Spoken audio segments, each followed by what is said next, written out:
which emanated from a room that housed the batteries for the inverters in the ministry. Necessary alarm was raised, and the internally provided fire fighting equipment were deployed, and within about 15-20 minutes, the fire was put under control. Information was also sent to the Federal Fire Service Federal Fire Service. Before they came, everything had been brought under control. The problem, the fire outbreak emanated from an exploded battery, which then affected the other batteries. About 10, 16 batteries were affected. And that is what actually happened. That's why I took all of you round. Other than that room, the battery compartment at the basement of the ministry, the fire did not affect any other part of the ministry.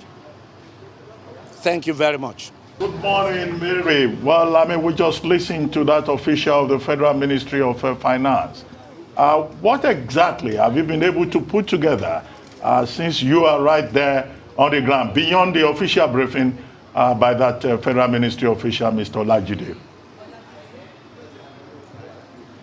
Okay, so this spokesperson speaking to the media is a lot of attempt to douse the tension that's been mounting here since about 7 a.m. when we got a wind of the fact that this explosion had taken place.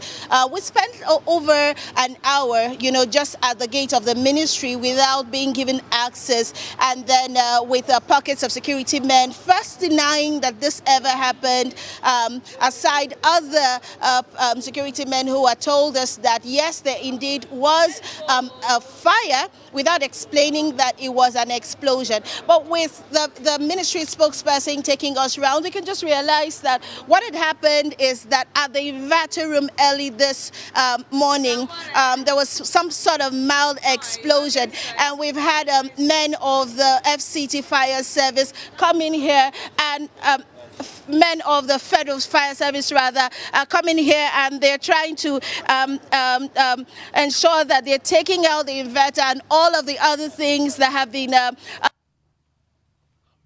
the explosion, or in the cause of the mild explosion. So calm has been restored here. It most likely might be a little bit of inconvenience for people in this part of the building of the Federal Ministry of Finance today. Right.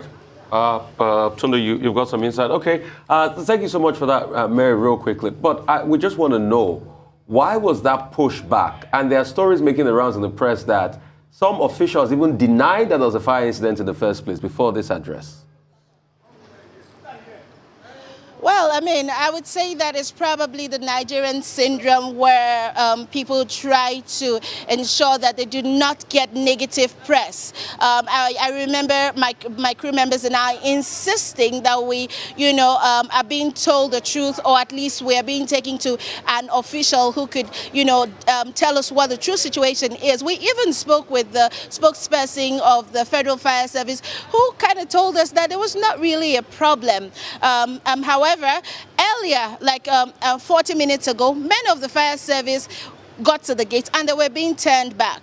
And then the security persons were telling us, you see, we just turned them back. Nothing had happened. Everything is okay. There was no fire here and all of that. I just think it's just one of those Nigerian factors. However, this was, I'm not certain to say it was out of negligence or what the immediate cause of this mild explosion here is. Okay, Mary, do we have concrete assurance that no important files got burnt and no computers were affected by the explosion?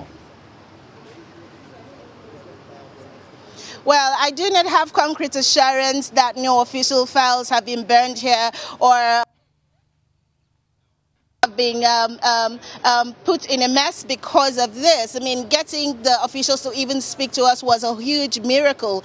So there is no assurance as to what losses the federal government would be incurring for this from this mild explosion. However, the truth and the reality that we find on ground is that just this inverter room has been affected. This is just about what we can find here with all of this thing being a mess. Just this room. Just this room. We were not taking round to the other places, so we cannot say, but just this room, this is what has gone on here. Okay, thank you very much, Mary Chinda, for that live report from the Federal Ministry of Finance.